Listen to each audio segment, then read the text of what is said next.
Hi, most of you know, but I'm Matt Potratz, and for those of you who are new this week, welcome to my weekly thought. This week's thought came as a result of a few encounters this week where communication was lacking. And it was not limited to this week necessarily. It's something I encounter and even catch myself often doing, operating off of assumption. We assume someone understands or knows how we feel or is aware of our expectations or heard us say something or a number of different instances, when in reality, we didn't communicate or ask them to communicate the very thing we're assuming is understood. I even caught myself having expectations of my kids, and in the midst of my frustration with their failure, I'm forced to accept reality that I'd neglected to or forgotten to communicate that very expectation. Many managers and leaders are very visionary and they know exactly what they want to see. But until that vision is clearly communicated and understood by those they lead, that vision will never evolve into venture and never become a reality. The communication may take place by showing them, telling them, or writing it out for them, but at some point it must be clearly spelled out. An alarming number of marriages are failing today, and if we were to peel back the layers of the onion, we discover that the communication, or lack of communication, I'd say, is one of the core problems. We hear often, she should just know how that makes me feel, or he doesn't know how to love me. At that point, my questions are, did you communicate how it makes you feel? And have you communicated to him how to love you?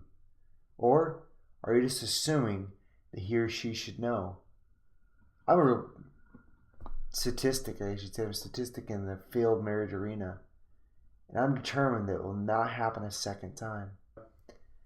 My soon-to-be wife, Dana, and I are being intentional in teaching each other how to love each other and not assuming that she should just know or he should just understand.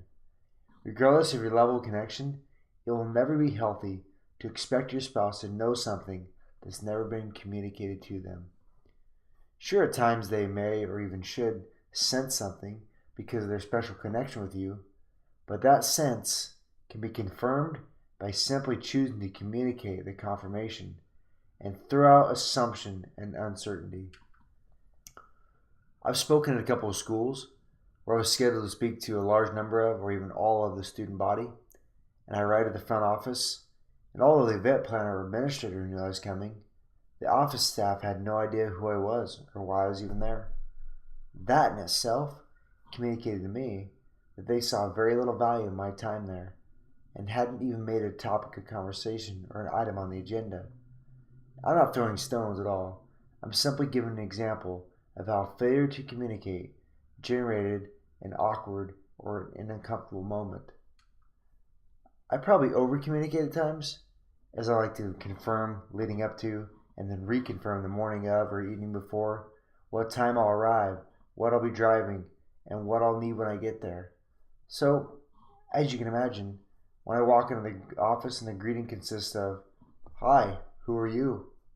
and the phone page to the administrator is a questioning tone and something like, "Someone by the name of Matt Potratz is here to see you," it makes for a bit of weird, like a sour moment, I guess you'd say.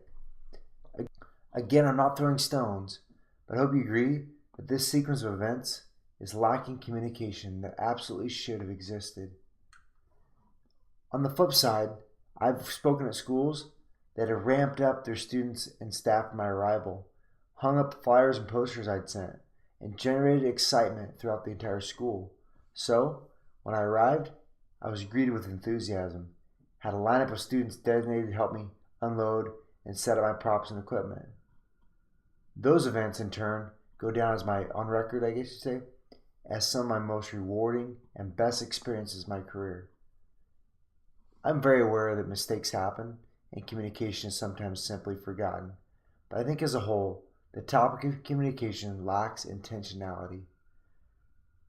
I want to encourage you and even urge you to be intentional in your communication in every area of life. I could nearly write an entire book on this topic. Some have done so.